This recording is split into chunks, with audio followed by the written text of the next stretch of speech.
The snow fell quietly all night, covering the chilly ground with a soft, downy blanket. In the morning, outside the window, there was some rustling and some fiddling.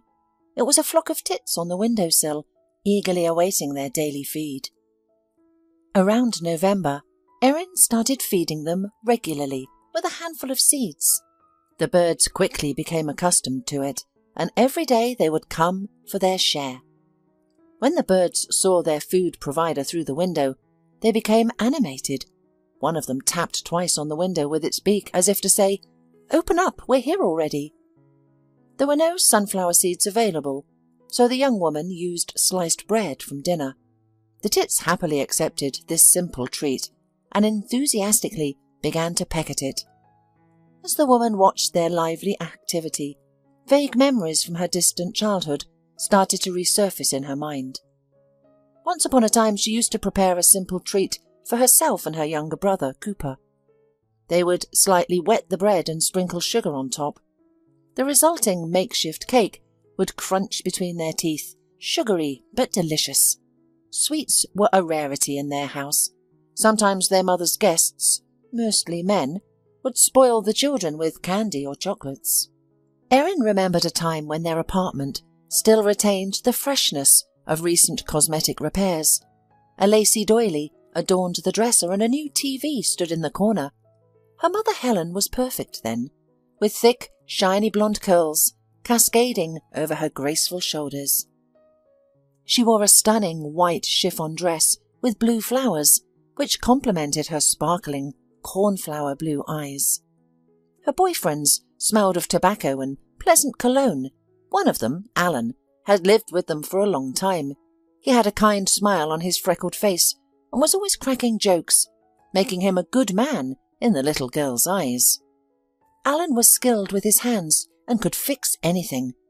There wasn't a single wobbly door or malfunctioning switch in the house. Even their old washing machine started working again, thanks to his expertise. Little Cooper was delighted by Alan's collection of tools, such as various screwdrivers and soldering irons. He would stick close to the man, admiring his craftsmanship. Alan would also not tolerate dirty dishes and made sure the children were fed on time and dressed cleanly. However, her wayward mother disliked moralizing and constantly referred to him as a bore and a tyrant. She craved lightness and a holiday every day. Disputes between them became more frequent and louder, foreshadowing the inevitable end of their relationship. One day, Alan's bag of belongings disappeared from the pantry, along with his tool case. With them, the coziness and balance of the house vanished. Erin's mother became untethered, partying excessively. Noisy gatherings would often last late into the night in their house. Sometimes the woman wouldn't even come home to sleep. On those nights, Cooper would climb under the blanket with Erin, seeking comfort. The elder sister would whisper to him long tales about the evil witches, fearless Red Riding Hood, and hard-working dwarves. During one of these troubled periods, Helen approached their neighbour, Mrs. Gordon. She gave her a spare key to the front door and requested that she occasionally look after her children. Besides, she poured out her complaints about life and the lack of money. Mrs. Gordon, a tall brunette with a perpetual perm, worked as the head of the personnel department at a factory in the city. With her help, Helen managed to secure a job as a cleaner there. Mrs. Gordon had no sympathy for her drunken neighbour, but she felt sorry for her children. Getting a stable job, unexpectedly for everyone, Helen calmed down and settled down for a while. It seemed like she had finally regained her senses, and everything would be fine in their lives. And then Mindy, the funny-eyed little girl, was born, and she immediately became everyone's favourite. Even the strict neighbour couldn't resist humming cheerfully to her whenever they encountered each other. The father of the child, like the fathers of Erin and Cooper, was unknown. The children had long stopped asking their mother about their father, as it only irritated her. And despite everything, they loved her dearly. The woman once again resembled the tender and caring mother from before, showering them with hugs and kisses, singing lullabies, and frying pancakes on weekends. But soon enough, Helen grew tired of the role of a responsible head of the family. The cycle of cavaliers and drinking buddies resumed. The new guests reeked of alcohol and had a stale, unwashed odour. Blue tattoos peeked out from under their t-shirts. At best, the children received indifferent glances. At worst, they were scolded. And the present friends of their mother never brought the children any gifts. The care of Mindy was fully transferred to the older children, with Erin bearing the majority of the burden on her fragile shoulders. Money was extremely scarce. To keep up with everything, she had to occasionally skip school, but her natural ingenuity and inquisitive mind helped her maintain good academic performance. Teenage interests took a back seat, and her few girlfriends disappeared from her life. Her mother seemed to have tried drowning herself in booze to numb her soul in an alcoholic frenzy, even if only temporarily. She completely neglected her appearance. Her unwashed hair turned grey, wrinkles lined her face, and heavy bags under her eyes were shades of blue. She increasingly became unable to work. Many times Erin substituted for her and cleaned floors to prevent her mother from getting fired. And then Helen became pregnant again and openly admitted that she decided to keep the child only for the sake of the allowance. Every day she sat on a porch with a bottle of cheap beer, sipping the foul-smelling warm liquid and staring at a single point for hours. Erin had to work hard in Helen's place more and more often. Balancing studying, working, and taking care of her younger siblings was incredibly difficult. Thankfully, Cooper took on some responsibilities, and in Erin's absence, he would prepare a simple dinner. Usually it was boiled pasta or porridge, but nevertheless, his older sister always praised the 12-year-old boy for his help. By that time, Mindy was almost 6 years old. That day, Erin returned from school and noticed an ambulance near their house. Hurriedly coming into the house, she froze in horror at the sight before her. Helen lay on a medical stretcher, her face deadly pale, covered in drops of cold sweat, and a pool of blood visible on the nearby floor. "What happened?" the girl whispered, frightened, as she knelt down beside the stretcher. "Mummy, my dear, what's wrong with you?" "Your mother is experiencing massive uterine bleeding. We need to get her to the hospital immediately," replied the paramedic. Erin quickly decided, "I'm coming with you. I won't let her go alone." The paramedic, rushing, nervously responded, "No, children are not allowed in the ambulance. It's against regulations." Erin was deeply concerned about her mother, knowing that she wasn't very young, so she was determined not to back down. "Please, I beg you, I won't interfere," she pleaded with the stern doctor, tears streaming down her cheeks. Softening upon seeing her pleading eyes, the paramedic waved his hand and said, "Okay, I don't have time to argue, let's go." And he took hold of the stretcher handles. At the hospital, the girl was given shoe covers and allowed to wait in the corridor near the operating room. There was a buzz of activity. No one paid attention to Erin. Doctors hurried into the operating room and interchanged phrases. "A 45-year-old woman. Placental abruption. Massive bleeding." After some time, a weary doctor emerged from the operating room. Erin's heart clenched with anxiety, fearfully awaiting the medical verdict. The man sympathetically placed his hand on her shoulder and said, "Stay strong, girl. We did everything we could, but it was too late. Your mother passed away." He paused for a moment, allowing her to grasp the sad news, and continued, "The child was saved. You now have a healthy brother." It felt as if something heavy and soft had struck the girl's head. Her vision darkened, and breathing became difficult. Time and space seemed to cease to exist. "Mummy, my poor mummy!" Tears streamed down Eric's cheeks like a hailstorm. A woman in a white coat snapped her out of her daze, asking, "Are you feeling unwell?" Erin took a deep breath and responded with a shaky voice. "I'm normal, thank you, but I don't know what to do next." An elderly nurse approached and said, "Next, you should give me your father's phone number."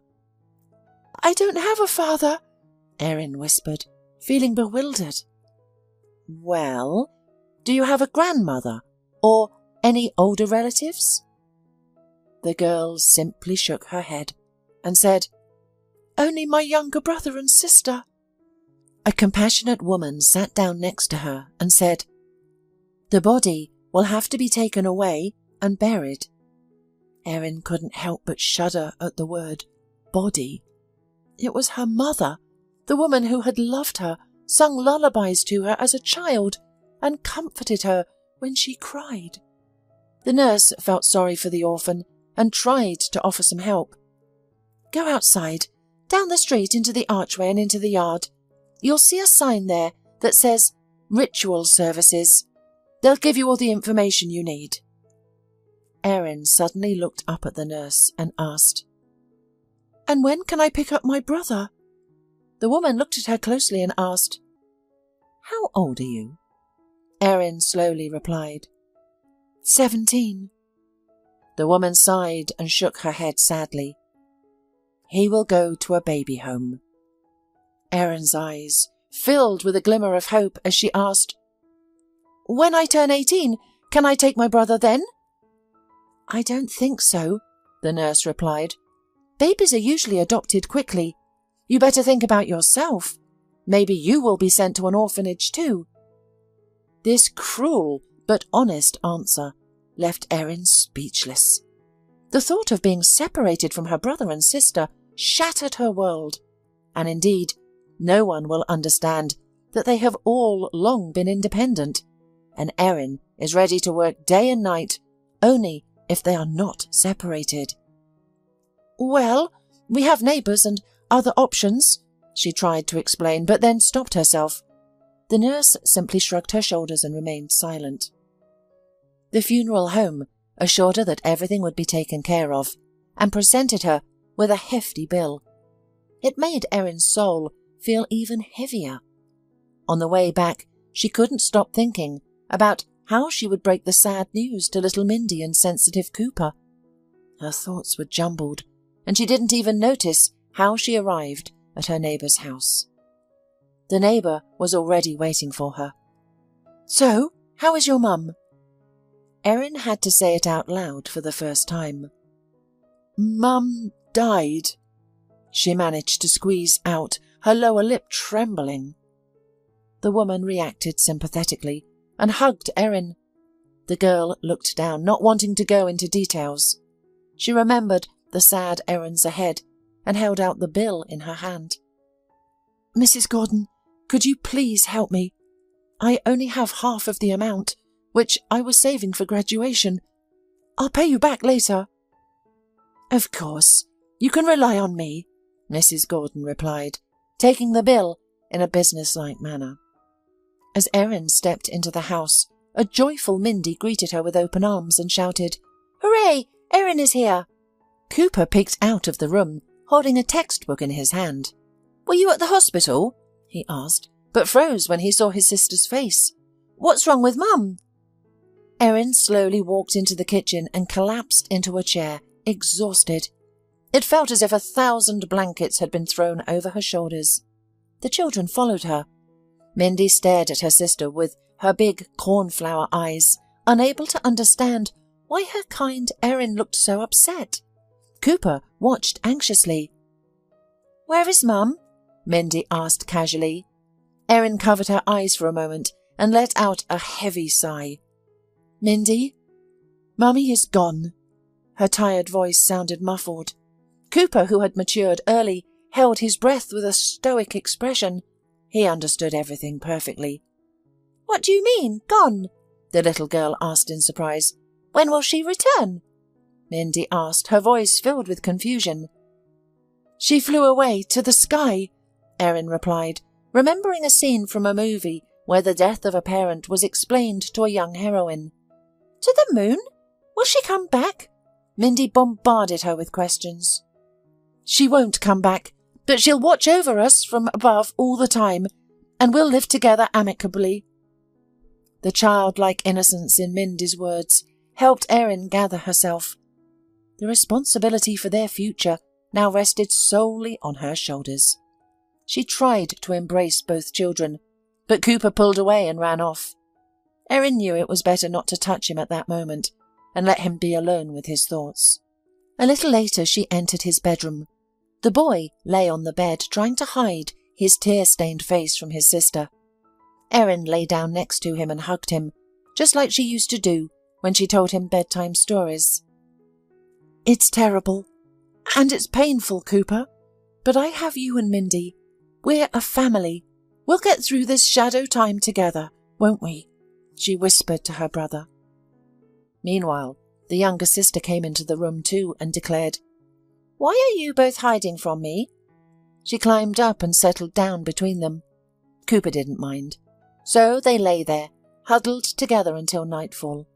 Erin told them old fairy tales, while the night light cast whimsical shadows on the walls and ceiling. It felt as if the three of them had entered an unknown world where daunting challenges awaited them, but together they would overcome any obstacles in their path. The next day, Mrs. Gordon made a quick trip to the funeral home, and the bill for the services was cut almost in half. Erin didn't mind. All she wanted was for the farewell to go as it should. A day later, everything was ready. The funeral was simple. None of the drinking buddies or suitors showed up, perhaps because they were unaware. Only a few neighbours, Cooper and Erin, attended.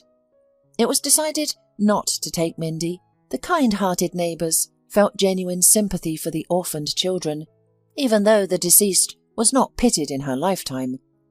They collected a small amount of money, enough to cover the remaining cost of the funeral services. Helen looked better in death than she had in life. Erin hadn't seen such a calm and peaceful expression on her face in a long time. It felt as if she would open her eyes at any moment and be amazed to find herself lying in a coffin. This absurd thought persisted in Erin's mind, making it difficult for her to control her emotions. Tears streamed down her face as she made her way to the cemetery. It only became a little easier when the coffin was put down on the bottom of the grave and the men with shovels started filling in with earth. The few people who had seen Helen off dispersed. The children embraced each other and silently mourned at their mother's grave. Their relationship with each other improved even more than before. Each knew their responsibilities. Every day, Cooper took his younger sister to kindergarten on his way to school and picked her up on his way back. He also helped around the house and did his homework in the evenings. Erin attended her classes, and in the afternoons she rushed to clean the factory. Thanks to Mrs. Gordon's patronage, she was able to get the job. Even Mindy stopped being cranky in the morning and started helping around the house. However, the thought of her new-born brother never left Erin's mind. Where are you? What happened to you? Soon I'll be 18 and I'll try to find out where you are and how to get you back. Just wait for me. I'll find you. The girl longingly thought every night before going to bed. One evening, after finishing her cleaning duties, Erin returned home and found two unfamiliar women in their apartment. A short-haired brunette, wearing a dark suit and thick glasses, was sitting at a desk writing something. The other woman, a blonde in a mustard-coloured jacket over a black knit dress, stood in front of Mindy and Cooper. They were sitting on the sofa, looking like frightened animals. Evidently, the woman had just intimidated them. "Ah, there's Erin. We've been waiting for you," exclaimed the blonde guest. The warmth in her voice contradicted her cold official appearance. "My name is Mrs. Parker, and this is Mrs. Blake," the woman at the desk said, peering at the girl over her glasses. "We represent the Child Protection Service." Erin already understood what was happening, but a glimmer of hope for a positive outcome remained in her heart. Mrs. Parker continued, "We have received information about 3 underage children living here without supervision." "I'll be 18 in a few months," Erin hurried to clarify. "Honey, legally you are still a child for a few more months. Your family has experienced a tragedy, and the state is taking custody of you. We are here to help," the official explained, affectionate yet firm. "Pack your things, yours and the younger children's," she instructed. "But we are managing just fine. We're clean and have everything we need." Erin tried to prove their worth. The social worker shook her head condescendingly. Her gaze froze everything around her, and her tone didn't allow for objections. "Gather your things. There's nothing to discuss." "You can't just remove us like this, tonight." The older sister's nerves started to fray in despair and helplessness. "Not only can we do it, but we have to," the woman calmly assured her. "Please don't make us call for help or use force. It will only scare the younger children."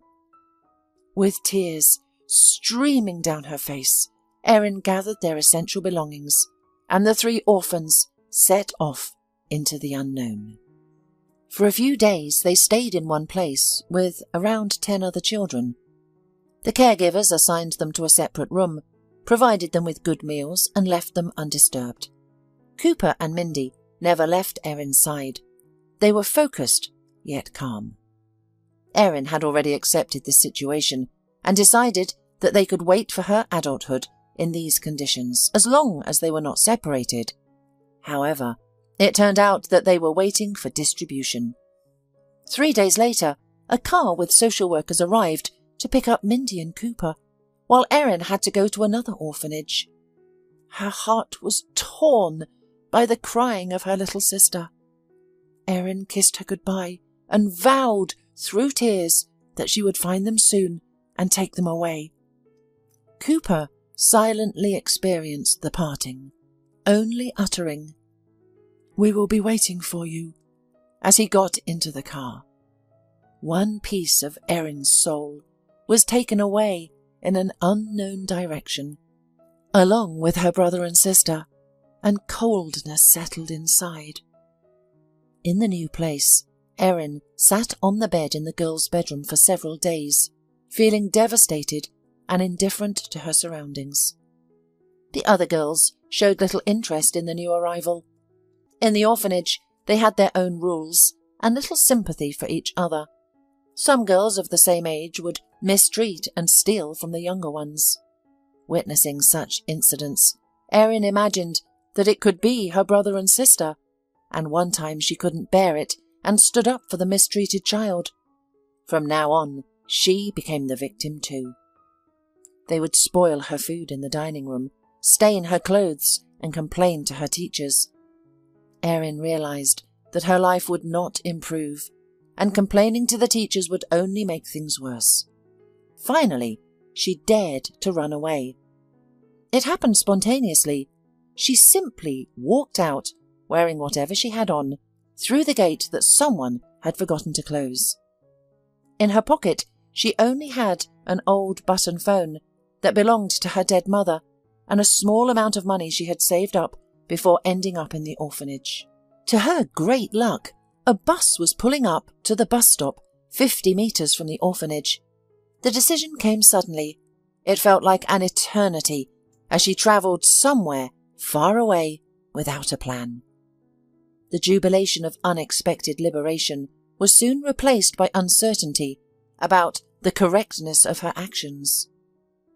As small, pretty houses with colourful roofs, surrounded by greenery, replaced the aesthetic high-rise buildings, the bus suddenly stopped at one of the stops, and the driver loudly announced, "The end stop."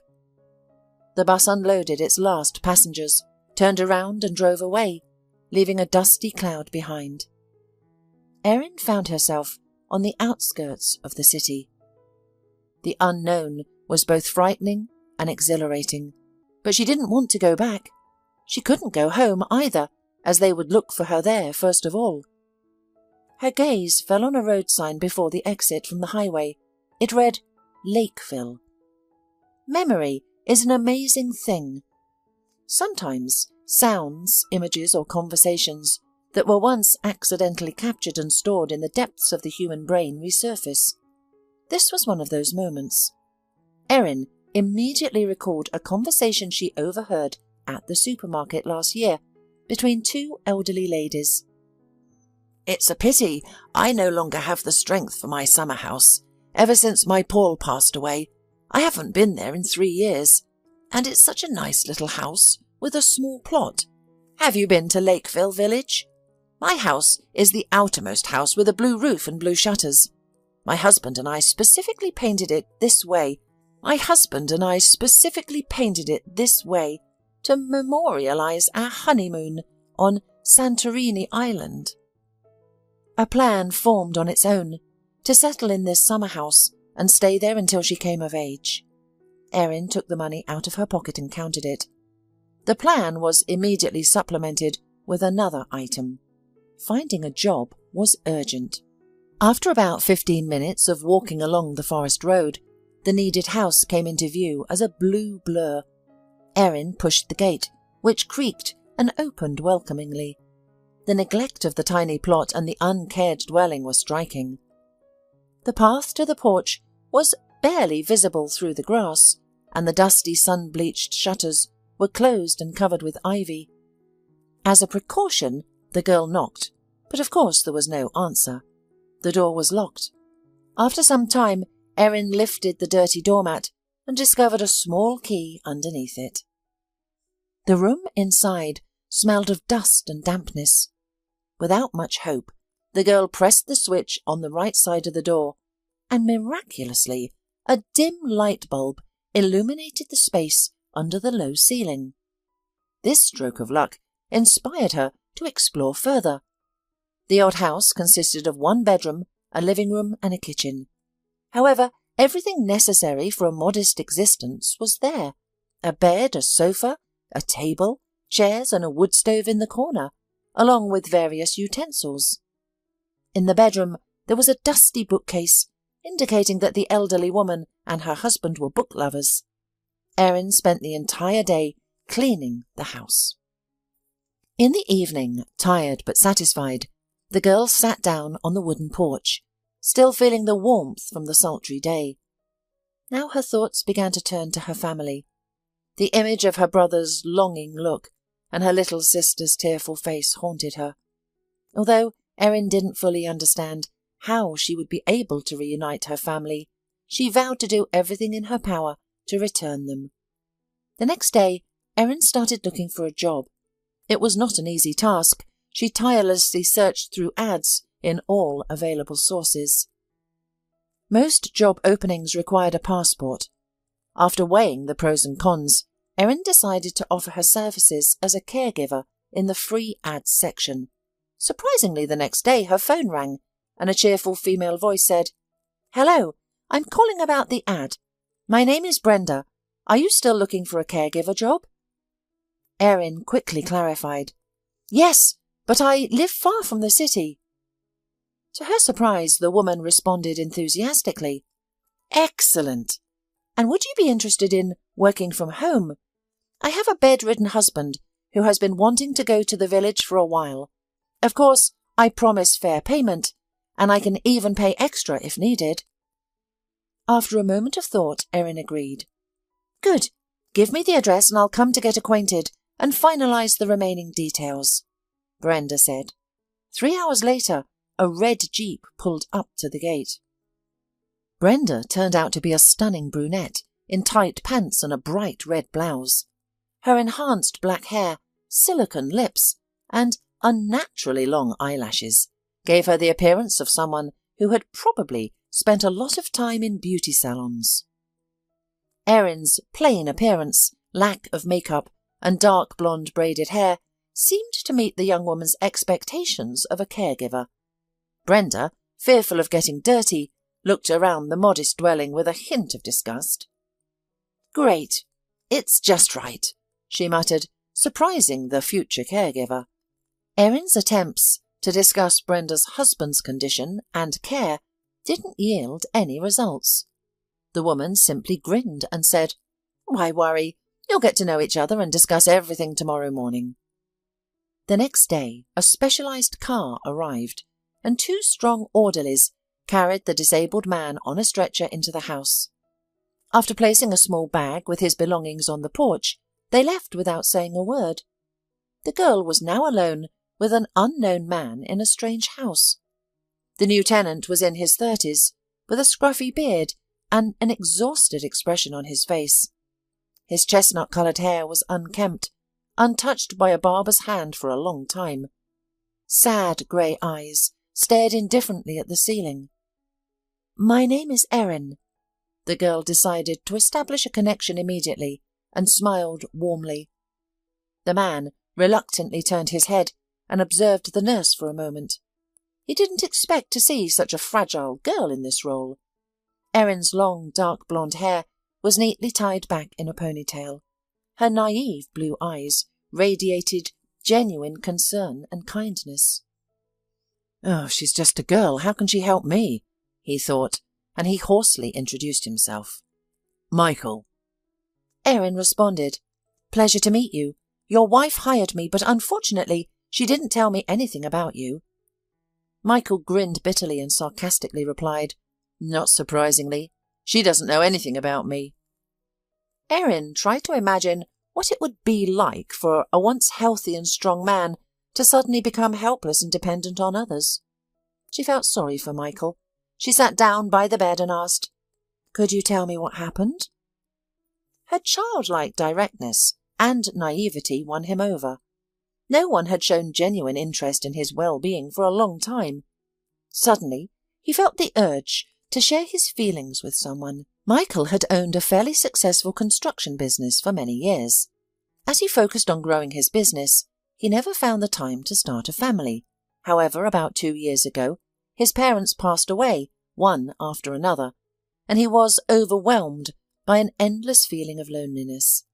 The large house was suddenly abandoned overnight, and Michael had no desire to return to the place where he only encountered the echoing sound of footsteps and the faint rustling of curtains swaying in the draught. However, the dream of a strong and loving family still lingered in his heart. Soon, at a friend's birthday party, he met Brenda, and their passion swept them away in the rhythm of the tango.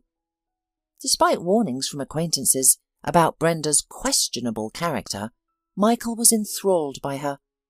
Their first meeting quickly led to their wedding. However, after the wedding, the veil of love slowly began to fade. Brenda was not suited for family life.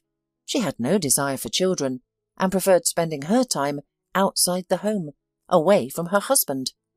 Clubs, parties and shopping were the extent of her dreams. After a long day of work, Michael often returned to their lifeless house and warmed up a stale slice of pizza from the nearby pizzeria. And, to his great shame, he couldn't comprehend why he had married Brenda. Their relationship deteriorated, and Michael finally started speaking about divorce. To prevent losing her wealthy lifestyle, Brenda made promises to change herself. For a while, she attempted to be a quiet and domesticated wife. However, Michael sensed her insincerity, and the couple grew further apart. Then, 2 months ago, disaster struck unexpectedly. Michael was robbed and brutally beaten right on the doorstep of his office. Doctors managed to save his life, but the spinal injury left him disabled. His body became almost uncontrollable, and the few movements he could make were extremely difficult and caused excruciating pain. The doctor's prognosis was discouraging. The consequences of the injury would confine him to bed permanently. The attackers were never found. The security cameras were turned off that day, and there were no witnesses. Brenda only visited him at the hospital twice, mostly to discuss the future of the business. The company's employees complained about her interference in Michael's business. Her attempts to take over everything failed, as she lacked expertise in the construction industry. The company survived solely on past projects. With depression taking hold, Michael lost interest in everything. His world had fallen apart. Even upon returning home, things didn't get any easier. Brenda greeted him with a fake smile and tried to convince him to sell the business before it was too late. Furthermore, the young woman practically didn't hide the calls from her lover anymore. Michael felt physically repulsed by being under the same roof as her. He was ready to go anywhere, even to the ends of the earth. When Brenda proposed to move out of town, he agreed immediately. At this point, he no longer cared about anything. He was going there to die. "You'd be better off in nature. A nurse will look after you. As soon as I sell the business, I'll come to you right away. Let's sell the house too. Why do we need a 3-story building now?" Brenda reasoned. Michael remained silent. His disgust for his wife kept him from speaking. When Erin heard his story, she was shocked and wanted to help in any way she could, but she didn't know how. "Would you like me to cook something for you?" was the only thing that came to her mind. Michael smiled kindly for the first time. After his confession about his failed life, he suddenly felt light and free. "I want fried potatoes," he replied. And so they started living together. Erin skillfully took care of her mentee. She cooked, cleaned and washed. The man finally felt strong enough to at least try to improve his condition. He remembered everything the therapists had told him and slowly began to do exercises. Michael didn't want to burden her and made incredible efforts to move around, even though every movement caused unbearable pain. With the support of a cane, he could now take a few steps. Every step was agonizing, but he refused to give up. He didn't want to appear useless and helpless in Erin's eyes. With time, Michael had developed strong feelings for the caring and compassionate young woman, but he didn't know how to navigate these emotions yet. In the evenings, she would light candles, because the small lamp couldn't provide enough illumination, and they would read old books left behind by the elderly owner of the house.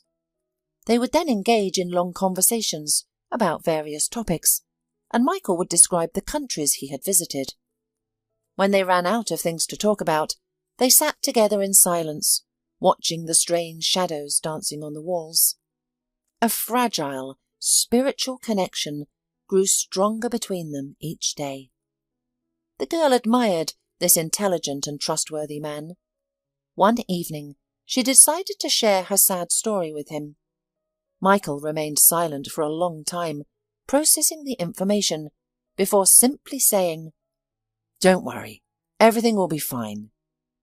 For some reason, the girl believed him. She realized that she had loved this man for a long time. Two lonely souls with tragic destinies were brought together. Some time later, Brenda arrived again, but this time she was accompanied by a strange woman who seemed to be her opposite. The woman was small in stature, wearing a black business suit and carrying a large leather briefcase. "This is the notary." Brenda casually introduced her to Erin at the gate, and her determined, bloodthirsty gaze revealed her intentions. Seeing Michael in bed, Brenda was taken aback. "Michael, you look good." Her tone couldn't hide her surprise and irritation. "Let's meet Anne Hubbard. She will help us with the document reissuance."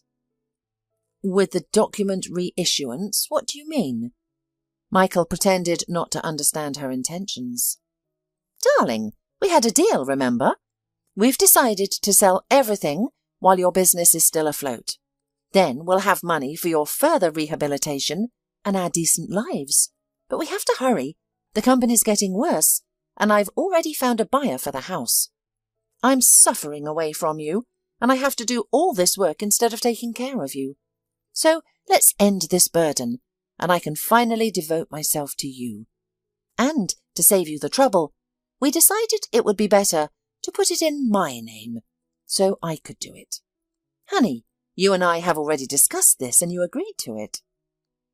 I didn't agree to anything, and I'm not going to sign anything over to you." The husband's calm face infuriated the selfish wife. "But Michael, we discussed it, and I've arranged everything. I even brought a notary. You just need to sign." She persistently pressed him.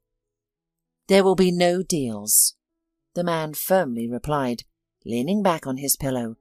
The conversation with Brenda had worsened his already severe headache. "But you don't need all this anymore.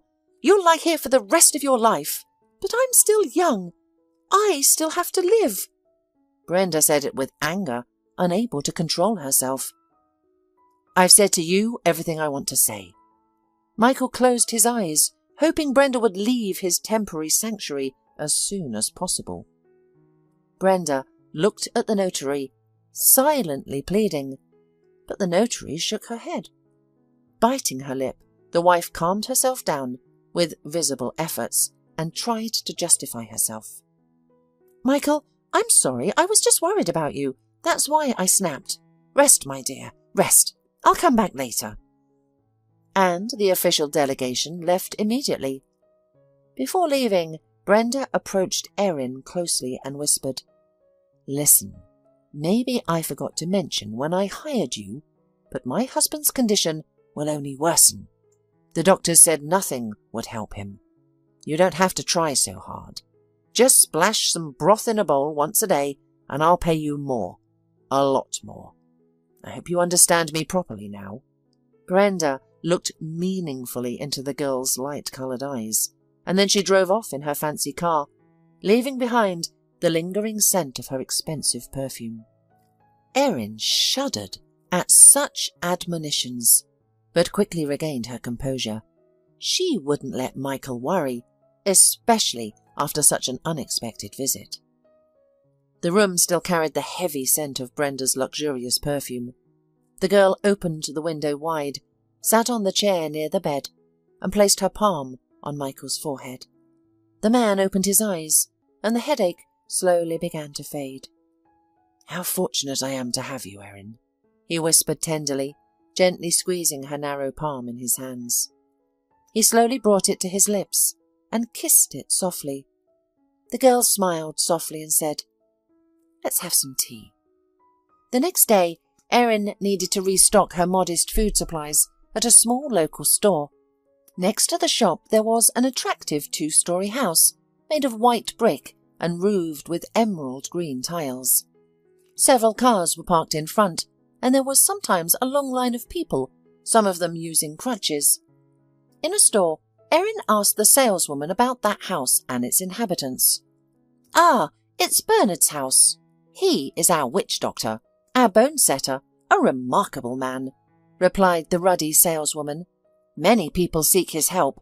He cured my brother-in-law's long-standing back pain," she continued while counting out the change.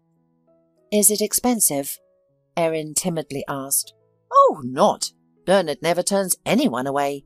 He has his own principles. He takes as much as a person can give. I heard that one businessman even offered him a car after his son was healed, but he declined such a generous gift." Erin left the grocery store and went to that house. Seizing an unexpected opportunity, she was determined not to let it slip away.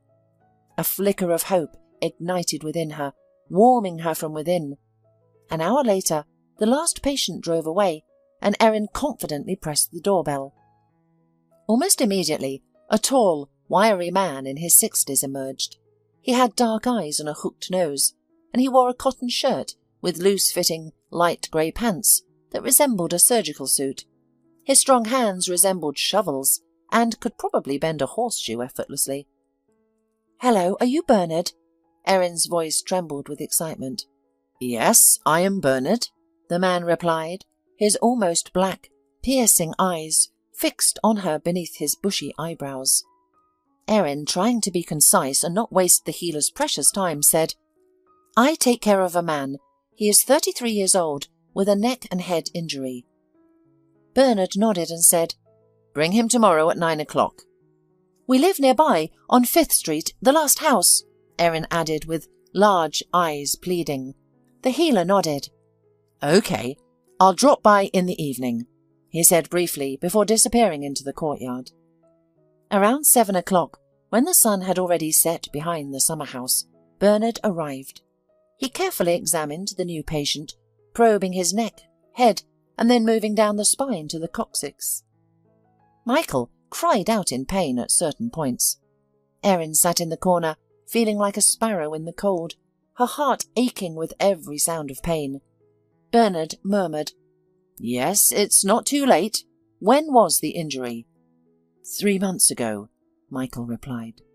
"I see," the healer said, attentively looking into the patient's eyes. He then asked seriously, "Do you want to live?" "Yes, I do," Michael answered with equal seriousness. It seemed that the two men understood each other. "It won't be easy or quick," Bernard stated. He turned to Erin and said, "Go out, girl, take an hour's walk." Obediently, Erin hurried out of the house, but her anxious chest prevented her from enjoying the walk. "Please let it work, Lord," she silently prayed. Erin anxiously waited by the leaning fence until Bernard emerged. He looked exhausted, his shirt soaked in sweat. "I'll come back tomorrow at the same time," he briefly informed her, responding to her unspoken question. He then walked leisurely back to his house. Within 2 weeks of starting treatment, noticeable improvements occurred. Michael's body became more responsive. The pain dulled, and he was able to walk with a stick. Each step and movement tormented him less. Eventually, he was able to descend the porch steps and walk out of the gate. Slowly but surely, he made his way to the healer's sessions on his own. It initially felt like an arduous journey, but Bernard insisted on a consistent effort. Throughout the entire recovery process, Erin never left his side. Encouraged, she ran around the house doing chores each morning, and in the evening there was a long-awaited walk with Michael to Bernard's house. They would return late, holding hands and admiring the nature. Despite feeling tired, they chatted merrily, overwhelmed with happiness. Michael felt confident and started making work calls to stay updated. One day, feeling strong enough, he caught a cab and went to his office. Seeing their long-absent boss, the delighted subordinates surrounded him, eager to shake his hand. "You look wonderful! You're finally back!" The man heard the genuine joy from all sides. Michael entered his office without knocking and saw Brenda sorting through a pile of papers with a stack of folders nearby. "What is it?" she asked, raising her head with a haughty and disgruntled look. But her expression quickly changed to surprise and a crooked smile. "Hello, Brenda." Michael anticipated her reaction and swiftly entered, leaning slightly on his wand. The woman emerged from behind the table, frantically thinking about what to do next. She looked her usual spectacular self, a white blouse with the top 2 buttons undone, a black leather tight skirt, and lacquered stiletto heels. Bright makeup complemented the look. It seemed as though she might stretch out, undo several more buttons, and spin around a pole at any moment. "Michael, what a joy! What a good influence country life has had on you! And it's all thanks to me," she exclaimed, quickly recovering from her surprise and attempting to hug her husband. "Yes, thanks to you," Michael grinned, pulling away from her. "What are you looking for?" "Michael, I'm trying to save our business. I'm sorting it out slowly," she replied, feigning reproach. "Our business?"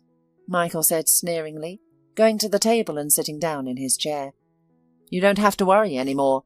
I'm taking everything into my own hands and freeing you from such a burden." "Oh, Michael, I've been here for several months, day and night, working tirelessly while you're on vacation in nature." She pretended to be indignant and pouted her plump lips resentfully. "I've heard, Brenda, what you have been doing day and night. So, take your things from home, and I'll see you in court. Oh, and I finally met the girl of my dreams. She's the one who saved me." After saying this, Michael breathed a sigh of relief. He had finally said aloud what he had felt for a long time. The sultry brunette turned purple, realizing that she had nothing more to do there. "No, you will not get rid of me so easily," she thought angrily to herself and stormed out, slamming the door loudly. The office staff probably guessed what had happened in the director's office. They murmured approvingly and laughed as she left. This infuriated Brenda even more. Everything didn't go as planned because of this nasty Erin. Brenda couldn't suppress her rage any longer. As she sat in the car, she immediately picked up the phone and dialed the caregiver's number. "Ah, you ungrateful wretch!" she yelled into the receiver instead of greeting. "Who asked you to help him? I've already done almost everything. Persuaded my lover and his friend to attack Michael, and he agreed to sell the business. You stupid stuffed have ruined everything for me." After venting her anger, Brenda faltered, realizing that she had said too much, and hung up. Erin turned off the recording of the conversation and immediately sent it to Michael, as they had agreed. The man had an idea who was to blame for his misfortunes. Knowing his wife's explosive nature, he needed to provoke her to obtain evidence. Then it was a matter of technique: police, investigation, and court. Taking control, the experienced businessman quickly established a workflow. Fortunately, it wasn't too late. He moved his beloved Erin to his mansion and made a marriage proposal. With the help of Michael's connections, they quickly discovered the whereabouts of Erin's younger brother and sister. The journey to the orphanage felt like an eternity, but finally Erin would be reunited with her family. In the hall, Mindy and Cooper anxiously awaited her arrival, accompanied by a teacher. As soon as they saw their beloved sister, the children ran towards her with excitement and hugged her tightly. "Cooper! Mindy!" Erin couldn't contain her emotions any longer, and tears of joy streamed down her face. The younger sister, unable to speak, sobbed uncontrollably too, and even the boy, who had grown in the past 6 months, couldn't hide his teary eyes. Witnessing this heartwarming reunion was impossible to remain indifferent to. The orphanage employee discreetly wiped her own eyes, and Michael smiled with happiness. As Christmas approached, the entire family enthusiastically prepared for the celebration. Michael brought home a huge Christmas tree and, with Cooper's help, set it up in the spacious living room next to the fireplace. Everyone enjoyed in decorating the tree with colourful balls, sparkling icicles, and shining garlands, turning it into a magnificent sight. They brainstormed the menu for the festive table, ordered gifts, laughed, and played around. Amidst these joyful activities, one thought continued to occupy Erin's mind. Where was her youngest brother? What had become of him? Sensing his beloved wife's longing, Michael secretly began gathering information about the child. One day, when he returned from work, he placed the documents on the table without preamble. Erin looked at him in surprise. "His name is Tommy, and he is at the baby home. He hasn't been adopted yet, but there are potential parents being vetted," he informed her. Erin eagerly grabbed the documents and frantically flipped through them, her lips trembling and tears filling her eyes as she read the words on the paper. "Tommy, my dear brother, how I would love to see you." The tenderness for her unknown baby overwhelmed her. She hugged her husband gratefully, tears streaming down her face. "Thank you, my dear, for finding some information about him," she exclaimed, but she didn't dare ask the main question. Michael understood without words. "It won't be easy, but I promise you that I will do everything possible and impossible to bring him to us." Erin believed him, as she always had. Now she knew exactly what she would wish for in the new year. Erin was awakened from her nostalgic memories. The birds had already had their breakfast and flown away, busy with their bird business. Outside, the children were playing joyfully, revelling in the large snowdrifts and the day off. With her pink cheeks, white jacket, and furry hat with ears, Mindy looked like a cute little animal. Her friend, the French bulldog, also dressed in a small dog coat, excitedly played nearby. Together they were building a huge snow cave. The sound of their happy laughter and the barking of the dog filled the neighbourhood. Meanwhile, the more serious and reserved Cooper skied around the area. Sitting on the railing, the big, important ginger cat observed everything condescendingly, not wanting to join in and get its paws wet. Erin stepped away from the window and leaned over the baby's crib. Tommy was peacefully asleep. He was so small and adorable. He had only recently returned to the family, yet it felt as if he had never left. Suddenly, Erin felt a fluttering sensation in her belly, like a little bird. She knew that another life was developing within her, another precious human being. A sense of tranquility and bliss washed over the young woman. Now that all her loved ones were close, she knew without a doubt that happiness resided in family.